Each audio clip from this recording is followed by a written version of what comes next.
um sim, um concordo, qualquer coisa assim que já serve.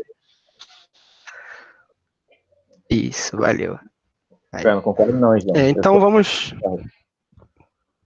Ih, mas a sua opinião não vai servir não, Apolo. Brincadeira. Sacanagem. Então, boa noite. Boa noite, pessoal. A gente pode começar mais uma apresentação do Jornal Clube essa semana. Vai ser com o aluno Apolo Vitalino, aluno do Bruno Mintz, e vai apresentar hoje sobre esse tema aí. Então, Apolo, fique à vontade, né? E boa apresentação. Valeu. Então, só para confirmar, se alguém puder dar um aval aí, se está me ouvindo bem, se não tá. Estou sim. Beleza. Então, como o João já apresentou aí, né, e creio que todos aqui me conhecem, sou o Apolo, eu sou aluno do Bruno, estou fazendo um doutorado, né, aí na UERJ. E hoje eu vou falar desse temazinho aqui, né, que está aparecendo aí para vocês, estudo perturbativo da teoria de Young-Mills no infravermelho. Esse artigo aqui é do Fábio Siringo, se não me engano é um italiano, que fez essa abordagem aqui, né, esse estudo perturbativo aqui, né, com essa teoria. Então, o artigo não é meu, não é do Bruno, mas é desse chamado Fábio Siringo. E eu preferi fazer slide, né, porque eu tenho um artigo aí, né, que mandado para vocês por e-mail, mas depois eu vou abrir alguns artigos aqui, porque esse artigo ele não está em si tão completo, né? Tem um que é um pouco mais completo, tem um outro que é ainda no mesmo tema, só que ele fala outras coisas. Então eu tentei fazer um resumo do que o Siringo fala aqui nos slides para então passar para vocês, né, o que eu compreendi, né? E isso não significa que eu compreendi tudo, porque é um assunto que até eu mesmo tenho dúvidas. Mas, enfim, na medida do possível, eu vou tentar passar o que o artigo, né, propõe, o que ele fala. Sendo assim, então, o primeiro slide aqui eu vou trazer frases, né, tiradas do próprio artigo, né, coisas que o próprio Siringo que disse. Então, né, estou tirando o meu da reta aí porque não foi eu que disse. Foi o próprio Siringo, então, ver qual é a abordagem dele, né, quais são as ideias dele para, então, chegar em si na proposta dele, né, desse estudo. Então, a primeira coisa que o Siringo, né, vai nos afirmar é que o nosso conhecimento na QCD, nessa faixa do infravermelho, é limitado. Segundo ele, né, pois ainda não temos nenhum método poderoso suficiente para tal estudo. Quando ele diz essa frase, né, eu entendo como algo mais analítico, né, porque temos a QCD na rede, né, mas é um estudo com simulações e tudo mais, eu creio que ele aqui vá para o intuito de ter algo mais analítico, segundo essa frase dele aqui. Ele também vai nos afirmar que a teoria de perturbação ela quebra, né, ela falha em baixas energia, né? Ele até em um artigo ele coloca esse valor aqui, em outro ele muda um pouquinho, mas nesse artigo que está com vocês a referência é essa que ele põe. Ele diz também que a teoria de Young-Mills pura, né? Esse termo puro aqui, se não me falha a memória, é quando a gente considera apenas os gluons, né? Não tem quark aqui no estudo. Então, até mesmo a teoria de Young-Mills pura não é totalmente compreendida nesse limite, né, do infravermelho, segundo o Siringo. E estudos não perturbativos mostram também que o gluon parece adquirir uma massa nesse regime. É outra afirmação que ele diz no artigo dele. Então, nesse regime infravermelho, né, o gluon parece adquirir um termo de massa. E, além disso, ele também vai dizer que foi mostrado que a inclusão de uma massa, né, à mão, no modelo lá, na Lagrangiana em si, leva a um modelo fenomenológico, né, que pode ser estudado pela teoria de perturbações. Então, você tem lá a Lagrangiana lá, e se você põe um termo de massa à mão, você vai ter um modelo fenomenológico e que vai ter como utilizar a teoria de perturbação para poder, então, fazer o estudo. E ele vai nos afirmar também que, por essa razão, por essa massa, né, por essa massa à mão, segundo o Siringo, não seria uma solução satisfatória, pois tal termo é proibido, né, por invariância de gauge, assim como qualquer contratermo que poderia ser necessário para, por exemplo, para na hora de renormalizar. Então, colocar esse termo à mão quebra, né, simetrias de gauge, simetria BRST. Então, para ele, a mão, segundo o Siringo, não é uma solução satisfatória por haver essas quebras, né, de algumas simetrias. Mas, mesmo assim, esse termo ele é útil, né, para comparações, por exemplo, com dados da rede, como eu falei. Né? Hoje em dia nós temos a rede como parâmetro para poder, então, fazer comparativos. E ele não está presente na Lagrangiana original, né, esse termo que foi colocado à mão, e no máximo, então, ele vai fornecer, então, um modelo fenomenológico, né, que vai servir para estudar apenas aquele fenômeno. Né? São afirmações, como eu disse, né, ditas, que está no artigo, né, que foi mandado para você, dita pelo próprio Cirinho. Então, indo já um pouco para a ideia da abordagem dele, ele vai fazer uma configuração não convencional do método perturbativo. Ele vai usar a teoria de perturbação, mas é um método não convencional, segundo ele, porque ele vai fazer isso sem alterar a lagrangiana e sem adicionar parâmetro livre, ou seja, vai pegar a lagrangiana original, ele vai fazer lá um algebrismo lá, né, que eu vou trazer aqui para vocês o que ele faz, tentar dizer mais ou menos o que ele fez, para então deixar a lagrangiana inalterada e usar a teoria de perturbação, só que com um modelo não convencional. E nós vamos ver que esse método que ele usa aqui, não sei quem estava presente no dia ou quem lembra, no seminário do professor Rudney, não sei se faz 2 semanas, acho que já faz umas 2 semanas atrás, ele falou um pouquinho desse método aqui no seminário dele e foi bem explicativo. Se eu não me engano, foi gravado, só não sei se disponibilizaram já em alguma rede. E então, a ideia do artigo, segundo o Ciringa, é fazer uma expansão dupla na regularização dimensional. E expansões, o que seriam essas expansões, né? Ele faz uma expansão nas potências de um termo total lá de interação, né, que eu vou mostrar para vocês, e também no acoplamento. Ele faz essas 2 expansões, tanto no acoplamento quanto no termo de interação total. E pela regularização dimensional, ele vai usar a regularização dimensional, como eu disse aqui no tópico acima. Todos os termos de massa que divergem, né, eles vão se cancelar exatamente nessa expansão dupla. Ou seja, não vai ser necessário incluir nenhum contratermo, né, de massa para poder, então, cancelar essas divergências. Né? Essa método que ele vai usar, né, já vai ser o suficiente para poder cancelar essas divergências sem a necessidade de incluir nenhum termo na lagrangiana. Então, a ideia dele, então, no artigo é o seguinte. Então, ele vai considerar, como eu disse, né, a teoria de Yang-Mills pura, ou seja, sem os férmions, né? Então, a lagrangiana, quem é um pouquinho da área de teoria de quântica de campos, até mesmo quem fez quântica, né, clássica, a gente, na verdade, quântica, né, a gente se separa, né, a lagrangiana, né, num termo livre e num termo de interação, né.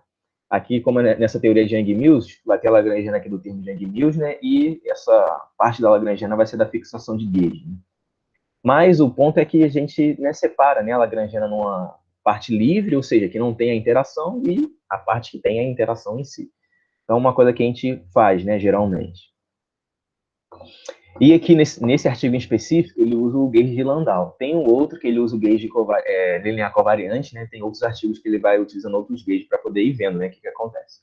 Então, mas nesse artigo em específico, ele usa o gauge de Landau, e aí, então, ele vai dizer que no gauge de Landau, né, o propagador aqui, então, no caso aqui do Bloom, né, que a gente está trabalhando aqui, vai ser dessa maneira aqui, onde esse termina esse tensor, né, transversal, né, e há um polo, né, dá para ver de cara, né, que há um polo aqui, né, quando o P for igual a 0. Então, ele faz um shift, né, ele faz um deslocamento desse polo, introduzindo uma massa. Aí, no primeiro momento, o que parece que ele fez? Introduziu a mão, né?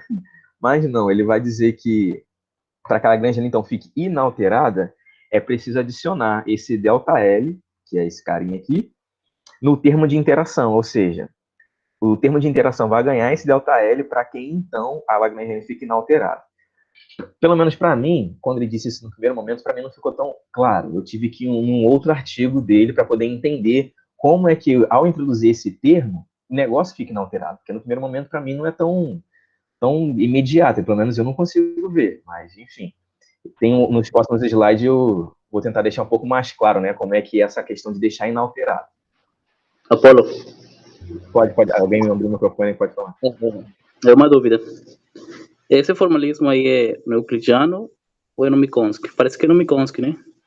No Minkowski, mas segundo, no artigo mesmo, depois, na hora de fazer uns cálculos um pouquinho mais específicos dele, ele vai para o euclidiano, mas no primeiro momento é tudo Minkowski. Entendi.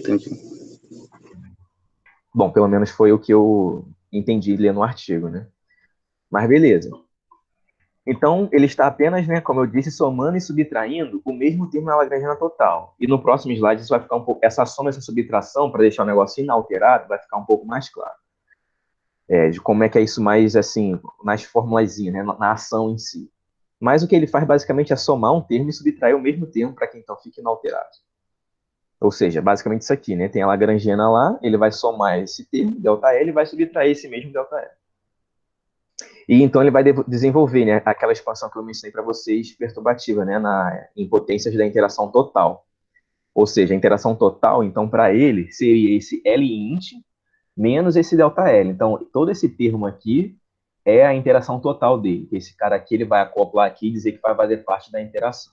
Então, ele vai fazer, né, uma expansão em cima dessa interação total. E esse parâmetro delta aqui, né, é o parâmetro de contagem de potência, onde ele vai ser, no final dos cálculos, né, que ele vai obter, ele vai fazer com que esse delta tenda a 1. Enfim, é o que ele vai fazer no final das contas. Então, num outro artigo, aqui está a referência dele, lá é um artigo um pouco maior, acho que tem umas 20 páginas, e para mim ficou mais evidente, mais claro como é que seria essa subtração e essa soma, né, para ficar o negócio inalterado. E lá, então, ele vai fazer a abordagem em cima da ação, e não da Lagrangiana em si, mas a ação, né, na integral da Lagrangiana, então não é tão difícil assim de compreender, né, para quem já viu um pouco disso de Lagrangiana na graduação. Então, a equitação, né, divide em um termo livre e num termo de interação. A equitação, essa primeira parcela aqui, né, é dos gluons, tem aqui o campo AMI, né, o campo do gluon, e essa segunda parcela seria em relação aos ghosts, né, porque tem lá a questão de Faddeev-Popov na hora de a gente quantizar e tudo mais. Mas no primeiro momento, para poder entender melhor, foquem no primeiro termo aqui, né, no termo dos gluons, que no primeiro momento é o foco dele. Depois ele também calcula o propagador dos fantasmas e tudo mais, para os estudos, mas no primeiro momento vamos focar aqui só para entender, né, essa questão de somar e subtrair. E a ação de interação, né, tem aqui esse L3 e L4, é a Lagrangiana gerada que vai corresponder ao trigluon e o termo de quadrigluon, né, que vem lá do F' que tem na minha ação. E esse LGH aqui é a Lagrangiana dos ghosts. Beleza. Então, como eu disse, ele vai somar uma coisa e subtrair a mesma coisa. No caso aqui, ele chamou de um ΔS. E esse ΔS tem essa expressão aqui. Tem aqui o AMI, delta aqui AB, e tem esse delta gama aqui, né, gama mini, que ele vai chamar de função de vértice, onde esse gama tem essa expressão. Esse gama é a subtração do propagador massivo menos o propagador não massivo, né, o livre. E esse propagador massivo, então, a cara dele é essa, né, e o delta zero seria sem essa massa. E aí, então, como é que a gente vê que o negócio fica inalterado? Perceba que o ΔS aqui, ele vai ter duas parcelas, certo? Porque o delta gama tem o delta M menos o delta zero. Então, o ΔS tem duas parcelas. Na hora dele somar esse ΔS e acoplar esse primeiro ΔS aqui com o S0, perceba que a parte que tem o delta zero está com sinal negativo, né? E aí, então, olhando para a Lagrangiana, para o termo livre da ação, S0, ó, vai matar esse primeiro termo aqui da parcela. Porque esse termo vai ser exatamente o segundo termo do ΔS. Ou seja, quando eu olho aqui para a parte livre, né, esse S0 mais o ΔS, no final das contas eu vou ter um propagador massivo, né, para o gluon no final das contas, porque esse delta zero vai sumir com o delta zero, né, que tem na própria ação livre. Vai sumir com esse delta S que vem daqui, esse delta zero vem daqui de dentro. E o delta S aqui que está subtraindo, né, que vai ser isso tudo, ele vai meio que juntar com esse SI, né, e vai considerar esse termo todo como um termo de interação. Então, olhando assim, vamos dizer assim, por bloco, né, vamos pegar o bloco livre. O bloco livre, então, agora o gluon tem massa, porque, né, ficou esse termo aqui na hora de somar. E o resto aqui, então, para ele, tudo vai ser considerado como a parte de interação da minha ação. E aí, então, olhando para um todo, a gente vê que está inalterado, porque eu estou somando e subtraindo. Mas aí, quando a gente olha por parte, a gente vê que mesmo deixando a ação inalterada, tem esse termo de massa. Então, a princípio, ele não colocou a mão, né? Simplesmente foi lá e colocou a mão. Ele fez uma jogada aqui, que eu achei que foi muito bem explicado pelo Rudney lá no seminário dele, e de tal forma que o gluon tem massa. Mesmo quando a gente olha no total, né, a ação está inalterada. Então, acho que nesse artigo está um pouco mais explicado o método que ele usa, né? Então, beleza. Então, tendo isso entendido, ele vai mostrar que o conteúdo da teoria não vai mudar, né? Porque esse termo de massa que apareceu, podemos dizer assim, né, entre aspas, ele vai dizer que é um contratermo, né? Esse xzinho, né, vai ser o contratermo que ele vai introduzir, entre aspas, né, na ação, na teoria. E aí, então, ele mostra aqui, se a gente pegar aqui, né, a soma aqui infinita, né, dos diagramazinhos, o propagador não vai mudar, né? Esse carinha aqui é o propagador massivo, né, como está aqui na legenda. Aí tem aqui propagador, termo de massa, propagador, né? Propagador, termo de massa, propagador, e assim sucessivamente. E aí, quando ele faz uma série, ele faz a soma, né? Vai cair numa série geométrica e vai mostrar que o propagador permanece inalterado com essa metodologia que ele utilizou. Então, mesmo o Gluon tendo essa massa, que no caso, né, não colocou a mão, mas o propagador continua ainda o propagador original, né? Aquele propagador lá, sem considerar esse termo massivo.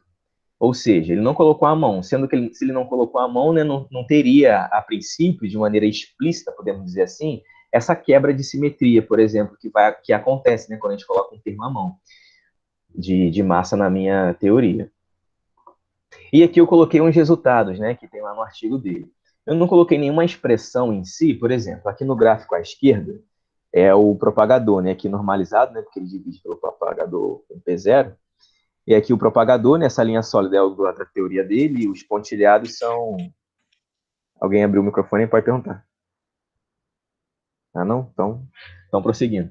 E esses pontilhados são os dados na rede, né? E como eu disse, eu não coloquei nenhuma expressão em si, né, para olhar para a equação e ver o gráfico. Porque, por exemplo, eu vou abrir aqui o artigo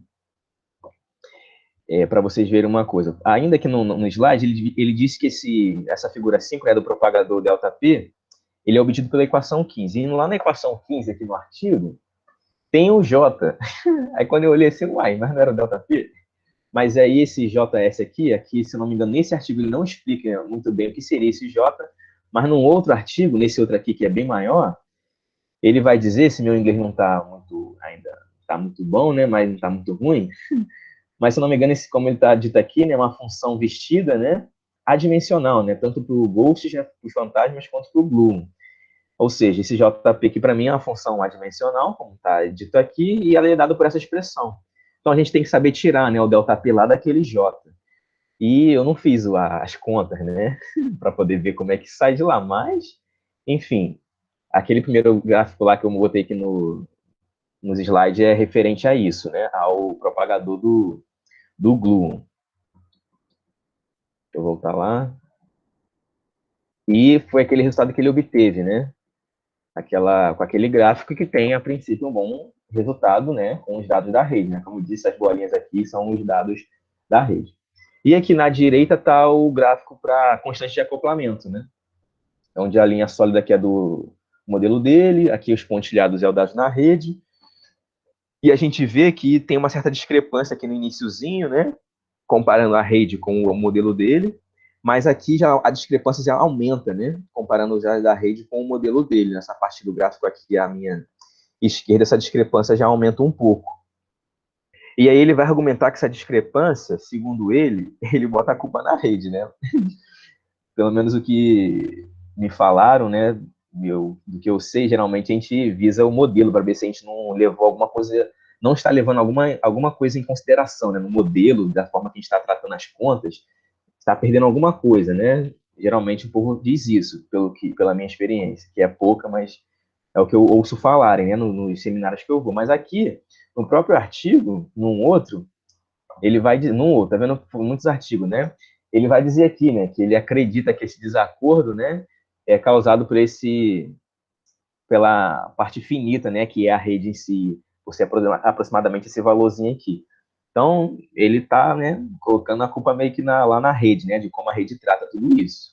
Por isso que ele vai dizer que houve essa discrepância aqui nesse lado esquerdo aqui da equação. Apolo, Pode perguntar. esse artigo aí de que ano? Qual deles? O que você está mostrando agora, tipo essa figura aí do alfa.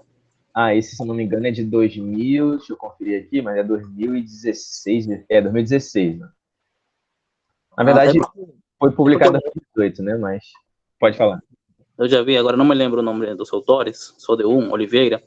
Eles têm muitos trabalhos e eles mostram, por exemplo, esse gráfico aí do alfa S, e eles têm muitos pontos para essa região. Tipo, talvez... À esquerda, né? Assim, da maneira que você está falando, é como se o cara ele não tivesse procurado, sei lá, um trabalho com vários pontos, né? Ou com mais dados. Porque tem trabalho desse. Tipo, aí o cara jogando a culpa na rede, talvez ele não procurar mais referência, né? Pelo menos quando eu li aquela frase, né, foi o que deu a entender, ao meu ver. E os dados que ele usa aqui da rede, né, porque tem várias pessoas que trabalham com a rede, né, tem um grupo no Uruguai, né, tem aqui a Tereza, aqui no Brasil, né, Sim. e ele não usa nenhum desses trabalhos, ele pega, se não me engano, pelo que o Bruno tinha me falado uma vez, ele pega de um grupo lá da Alemanha, eu acho, né? Uhum. Mas, enfim, pela aquela frase lá para mim, né, ele meio que tá tirando dele da reta, eu acho, né, mas é o que tá dito no artigo dele. Mas aí, então, ele vai argumentar que para melhorar, né, essas discrepâncias, ele fala que fazer cálculos a mais loop, porque tudo que ele fez aqui nesse artigo, que foi mandado para vocês,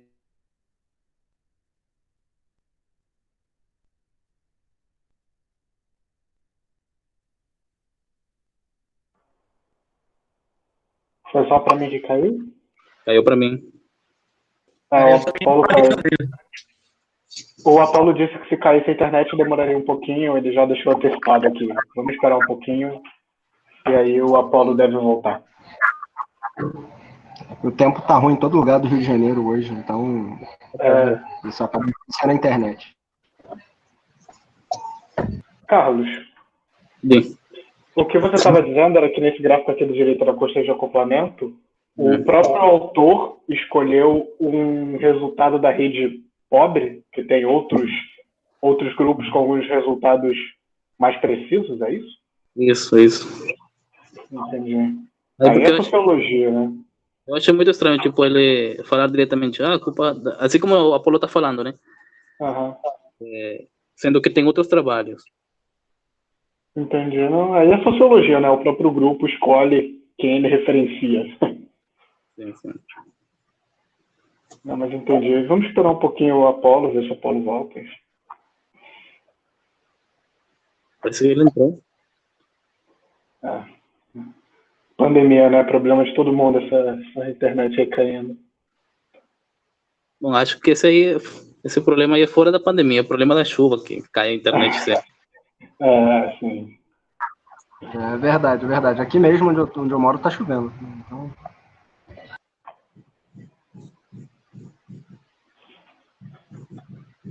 Eu não entendo muito bem a correlação chuva, qualidade ruim de sinal de internet, cara. Eu realmente não entendo, mas parece ser uma máxima do Rio de Janeiro. Bruno, eu não sei se pra todo mundo, mas pra mim você tá tipo cantando rap, cara. Tá muito cortada essa ligação. Apareceu pra mim também aqui.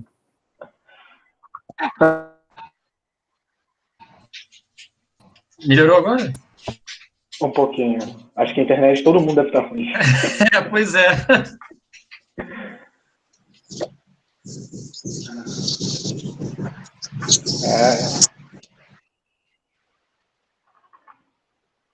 Vou mandar mensagem pro Apolo aqui e ver se, sei lá, como é que tá lá a situação. Vamos ver, porque de repente ele tá apresentando ainda.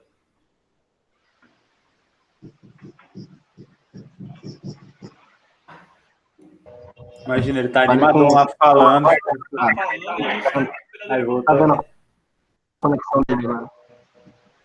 eu tinha, antes de eu começar aqui, estão me ouvindo?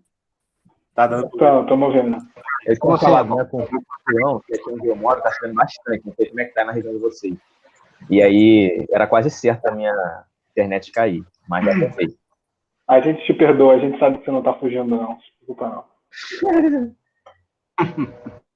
Então, eu parei nos gráficos, não foi lá, dos dois loops, não foi isso? Isso mesmo. Não, no anterior, não era nesse, não. Pô, era no anterior. Então, esse aqui é o gráfico tudo feito a um loop, como eu tinha mencionado, né? E essas discrepâncias aqui, como eu acho que eu não sei se vocês chegaram a ouvir, mas enfim, essas discrepâncias que aparecem aqui do lado direito, ou perdão, lado esquerdo, lado direito, ele fala que quando faz o estudo a dois loops, esses resultados melhoram, segundo ele, e aqui está um outro artigo dele, né, que ele faz a conta a dois loops, e mesmo assim ainda tem discrepância, né? A gente vê aqui do vermelhozinho e do verdezinho aqui. E aí ele fala que então teve que botar esse fator multiplicativo aqui, ó, para poder então o método dele, né, essa curva vermelha e verde, baterem melhor com os dados da rede. E então, finalizando então aqui, as vantagens que ele vai dizer no artigo dele, né? A vantagem que ele vai nos afirmar, então, é que a Lagrangiana ela não é modificada, sendo assim, então, não tem quebra de simetria BRST, né? E a Lagrangiana ficou inalterada. Ele vai dizer que é uma das vantagens de utilizar essa metodologia que ele utilizou. E outra vantagem que ele vai nos afirmar no artigo dele, né? Que permite fazer, então, abordar esse regime, né, de baixa energia na QCD através do método perturbativo, né? Ele continua, como eu falei no início, né? Ele continua utilizando o método perturbativo, só que é um método não usual, como ele fala no artigo. Como eu mencionei aqui, simetria BRST, né? Mas já falei também nas primeiras páginas lá, ele vai dizer que mantém essa invariância de gauge, né? Porque a Lagrangiana ficou inalterada, né? Mas perceba que ele não vai fazer, na hora de obter grandezas físicas, né? A gente tem que truncar, né? A série, né? Não tem como, pelo menos até hoje eu não sei, né? Mas não sei se estou usando besteira, mas não tem como a gente somar, né? O infinito para poder ter o negócio completo de forma literal. Então tem que fazer uma truncar, né? A série em algum ponto. Mas segundo ele também, um outro artigo dele que eu li, fazendo alguma aproximação mesmo com esse truncamento, as simetrias ainda permanecem. Num outro artigo que eu li dele. E através desse método, o Bloom, então, adquire essa massa, né, como a gente viu, né, somou e subtraiu, mas o Bloom adquire essa massa, então, só que o ponto é que não interferiu na invariância de gauge, nem na simetria, né, BRST. E todos os termos de massa divergente, né, que a gente sabe que aparecem divergências, né, ele vai dizer que são cancelados exatamente pelo contratermo ΔL, né? Esse termo que você somou e subtraiu, ele é o suficiente para, então, cancelar todas as divergências que aparecem. Não é necessário colocar nenhum contratermo, né, a mais na teoria. Segundo ele, tem um artigo dele que é um pouquinho maior, que ele abre um pouco mais de conta, mas mesmo assim não está tudo aberto, mostrando esses cancelamentos, né? Mas é o que ele vai nos afirmar, né? Esses 5 pontos aqui nesse artigo que eu mandei para vocês, que o grupo aí mandou, né? E então é isso. Agradeço aí e vamos às perguntas, caso tenha. Valeu, Apolo. Muito obrigado pela apresentação. Foi bem legal. Parabéns. Então vamos abrir agora para as perguntas, né? Quem tiver alguma pergunta pode digitar no chat ou abrir o microfone e falar com o Apolo mesmo.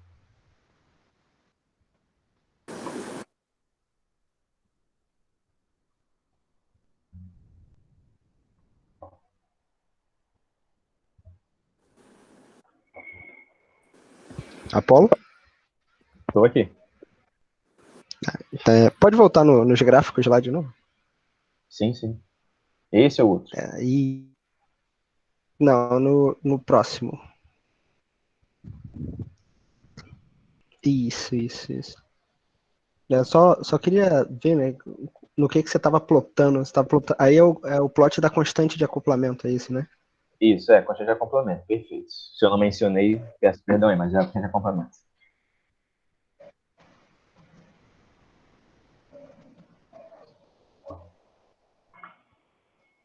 Aí, Juan, fala aí, faz sua pergunta aí. O Juan tem pergunta aí e não tá querendo perguntar de vergonha. Não, pode perguntar. Explano mesmo. Sinta-se à vontade, João. Sinta-se à vontade.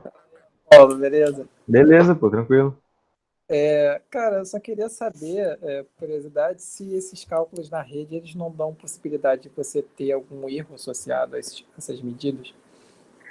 Cara, assim, a rede são simulações, né? E como às vezes eu converso com alguns amigos, né, até mesmo o Carlos que tá aí, é o único parâmetro, o único padrão, né, vamos botar assim, nosso Deus, entre aspas, que a gente tem para fazer comparativos, né, com QCD, né? Porque a gente não tem experimentos, né, para poder trabalhar com QCD, quarks, gluons, na faixa do infravermelho e tudo mais. Então, o que a gente tem para confiar é a rede. A gente faz, pessoas trabalham no mundo inteiro, né, propondo seus modelos e tudo mais, e vão fazer os comparativos, tanto com relação à rede, mas tem também gente que faz comparativo com outros modelos, né? Por exemplo, a gente trabalha com GRIP aí na UERJ, né, mas tem outros grupos que trabalham com equação de Schwinger-Dyson. Então vamos ver o que o pessoal que trabalha com equação de Schwinger-Dyson encontrou e vamos ver o que a gente trabalha com GRIP encontrou. E vamos ver o que a rede diz. É o que a gente tem no momento, pelo menos é o que eu sei, né, até agora. Entendi. Valeu. Deixa eu perguntar uma coisa que eu acho. Posso? Pode perguntar. Deixa o José ter que falar, depois eu falo. Ah, beleza. Lá? Pode ir, depois eu falo.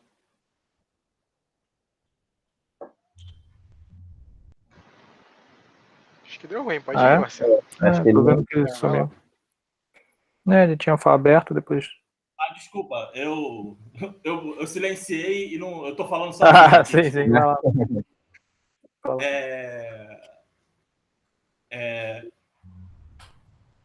Você mostrou falou a pergunta, é uma pergunta complementar à do Juan. Sim. Como é que você consegue então saber, sim, se os dados que vocês estão comparando são efetivos, são bons, né? Porque a palavra bom é uma palavra meio complicada, né? Mas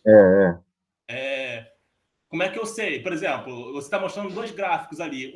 Uma curva do CMOS está fora, mas como é que eu sei se ela está muito fora, pouco fora? Entendi. Isso é questão de muito, pouco, bom, ruim, né? Eu não consigo ver essa perspectiva.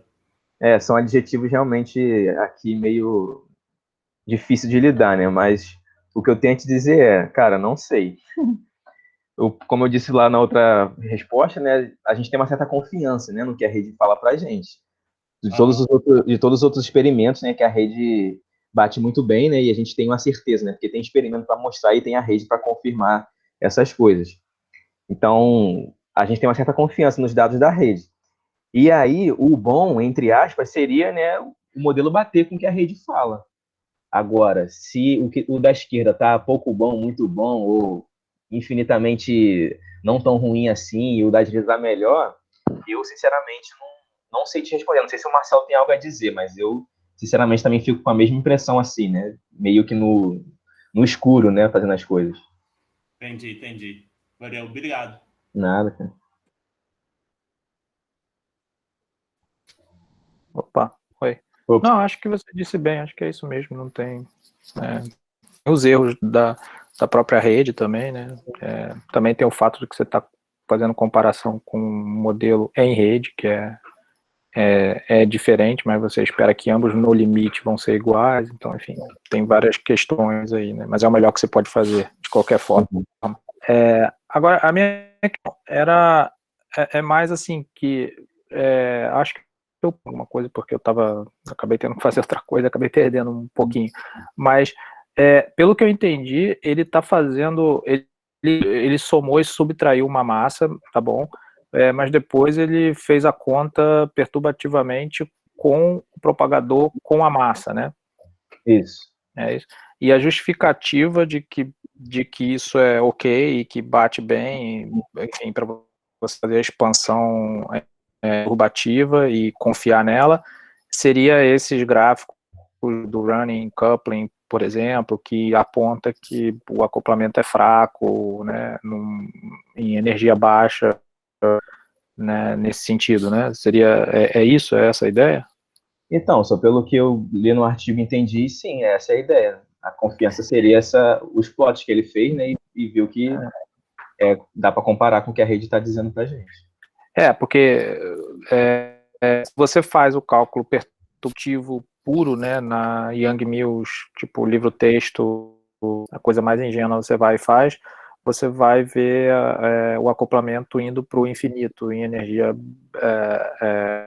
baixa, né? Uhum. Mas na rede aparentemente tem essa subida e depois ele decai, assim, e aí você tem uma região de acoplamento fraco novamente em energia baixa, e aí isso justificaria uma aproximação turbativa. Tá, até aí ok, eu entendi. Também a ideia do pessoal do Uruguai, da França, não sei se você conhece aqueles artigos também, né? Eles também que se baseiam nesse fato. Mas eu não entendi bem o que ele está fazendo de diferente em relação a esses outros artigos nesse sentido, porque no fim ele está calculando um propagador massivo, ainda que ele coloque o subtraia, né? Ordem a ordem ele está calculando, né? Então assim ele está calculando com massa, né? Uhum. assim, a minha visão é que se ele somasse tudo, né, provavelmente não ia dar certo, entre aspas, porque é basicamente o modelo sem massa. Sim. Ou eu perdi alguma coisa. Não, se ele somasse tudo, seria isso mesmo que você falou disso. Se ele conseguisse somar tudo, né? Então, é um truque que de alguma forma dá certo, mas eu não entendi bem por que isso é bom, entende? Entendi. Então, professor, pelo que eu entendi, acho que o que ele frisou mais, pelo menos nesse artigo que eu li dele, que mandaram aí por e-mail, foi essa questão das simetrias. Porque, até onde eu sei, a princípio, pelo menos o grupo do Uruguai, né, eles colocam esse termo de massa à mão. Então fica evidente essa quebra, né, bem explícita. E eles vão fazendo as contas e, tipo, beleza, quebrou, mas tudo bem, vamos ver o que vai acontecendo. E tocou o bonde, vai fazendo as contas. E aí, no dele, pelo que eu entendi, fazendo essa metodologia, né, de somar e subtrair, ele não estaria colocando essa massa à mão, assim, de forma explícita, né, mas deixando o negócio inalterado e obtendo, vamos dizer assim, um bom resultado, entre aspas.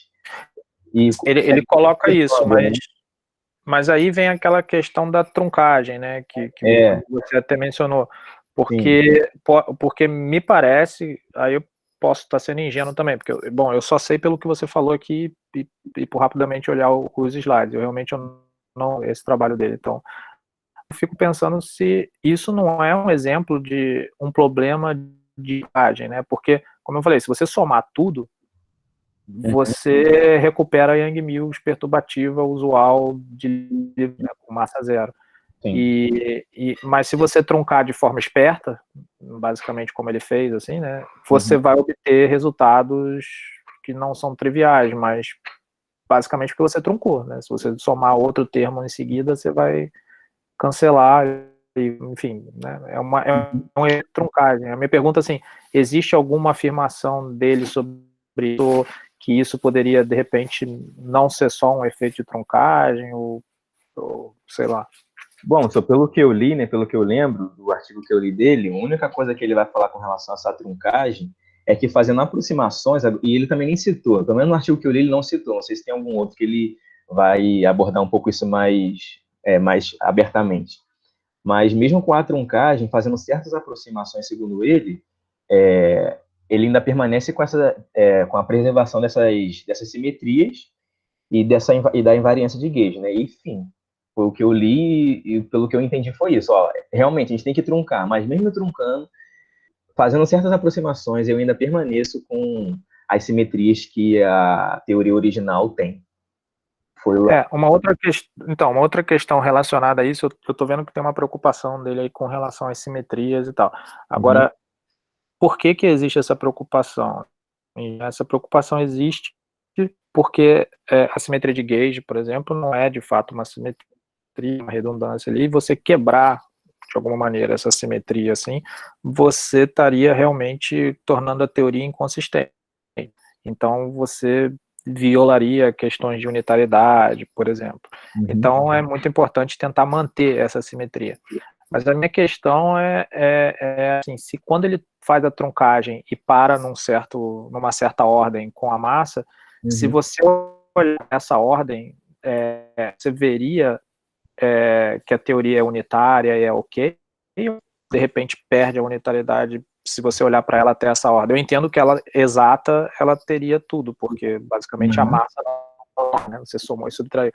Mas se você olhar a ordem, será que ela seria unitária? Será que teria a simetria toda? Isso, não sei se ele estuda isso ou se é uma pergunta. Então, foi a mesma pergunta que eu me fiz, né, quando eu estava lendo os artigos para poder apresentar. E eu apresentei isso aqui primeiro lá no QCDRJ. Eu me fez a mesma pergunta, beleza, se truncar já era, né, quebrou tudo, ele truncou, então deve quebrar tudo. Mas, como eu disse, a única afirmação que ele faz, pelo que eu li, né, eu li uns 3 artigos dele, também não peguei todos, né, dessa teoria dele, ele só afirma isso, que ainda permanece, mas como que isso permanece e como é que eu vejo que isso permanece, eu, sinceramente, não vi ele mencionando em nenhum momento no artigo. Legal. Não, mas é interessante isso, sim. Pelo menos é um approach diferente, tentando ser diferente do que simplesmente colocar com a mão, né, como o pessoal do Uruguai faz. O pessoal de lá, eles têm também umas justificativas, assim, né, porque na verdade lá tem uma teoria que tem a simetria de gauge, você fixa a simetria de gauge, e depois você coloca esse cara com esse é o raciocínio deles ali, mas ainda assim, claro, você quebra, porque quebra o sentido de BRST, por exemplo, né? Entendi. BRST que é nilpotente ali, então você tem problemas também para definir certos estados, mas enfim, parece, talvez seja movement, ou o que esse cara falou, talvez seja só uma maneira de reescrever pela ordem a ordem, né, o que os caras fizeram. Eu realmente não sei dizer, mas é interessante, sim. Legal. Beleza.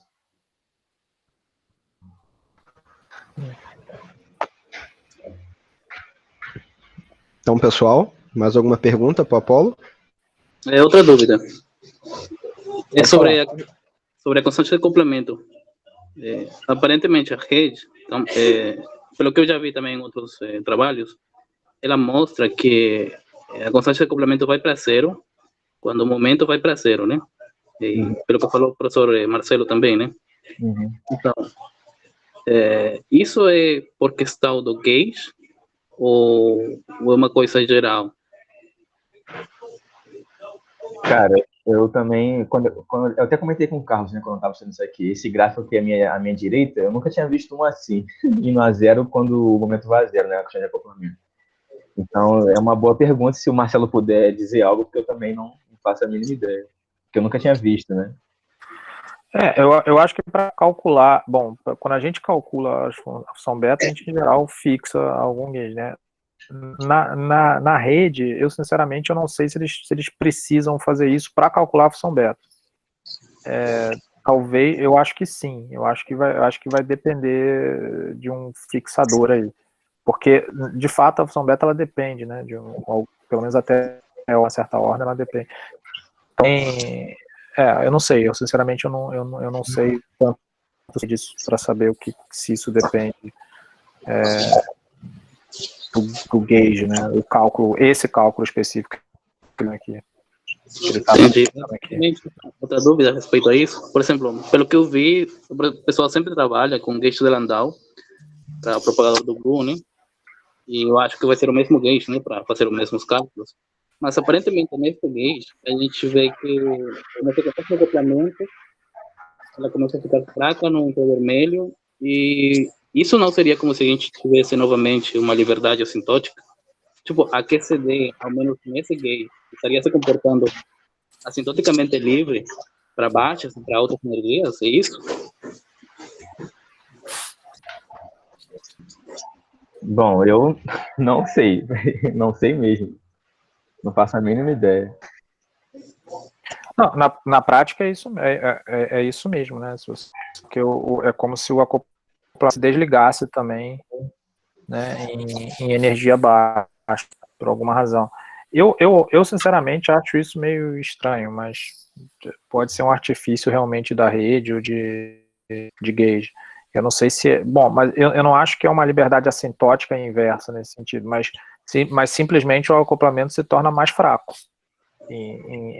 Se a gente confiar nesse resultado, seria isso, né? O acoplamento se torna mais fraco à medida que a energia se torna baixa. Né?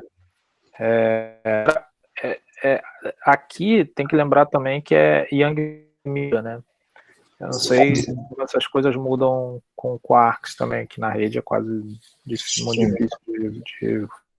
Não, sim, eu acho completamente estranho, porque a gente sabe que para baixas energias a gente não vê. Exatamente. Exatamente.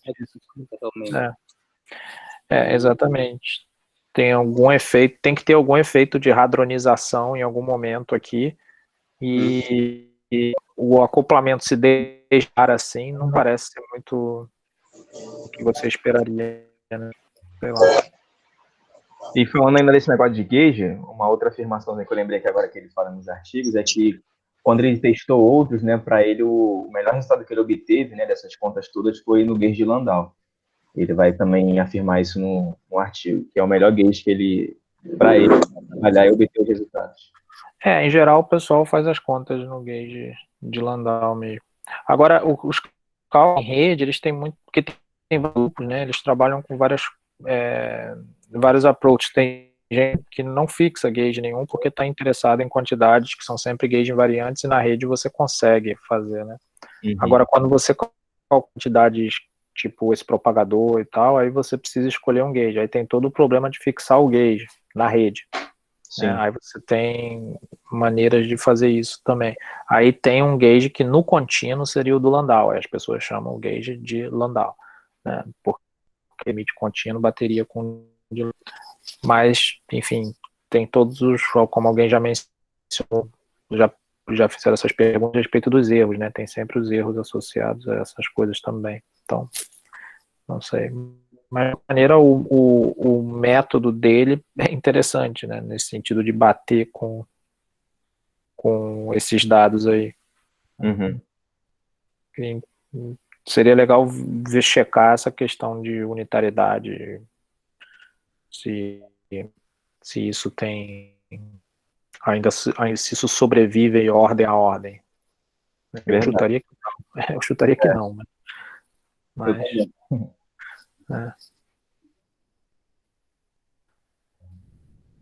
enfim. Outra boa questão é essa que o Carlos estava perguntando da constante de acoplamento, como isso foi calculado, né? Num certo gauge. Sim.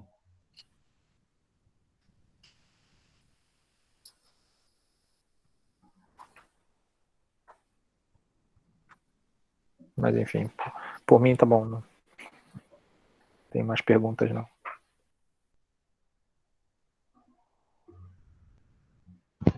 Então, pessoal, mais alguém tem mais alguma pergunta para Apolo? Bem, se for só isso mesmo, então, a gente pode encerrar por hoje, né? Muito obrigado de novo, Apolo. Parabéns pela apresentação. Valeu, obrigado, gente. Rui, sabe dizer se tem algum aviso para a semana que vem? Eu tenho mais ou menos um aviso. Deixa eu ver se a pessoa... Aqui, mais ou menos um aviso. É porque Edinaldo Batista está aqui na conversa. Está nos dando a presença dele, a honra pela presença. Ed, não tem nenhum experimental aqui no Jornal Club, mano. E aí, cadê? Cadê tu apresentando? Cadê o pessoal do laboratório da Lilian? Abre o microfone aí, cara. Fala aí. Aí, ó, o maluco não tá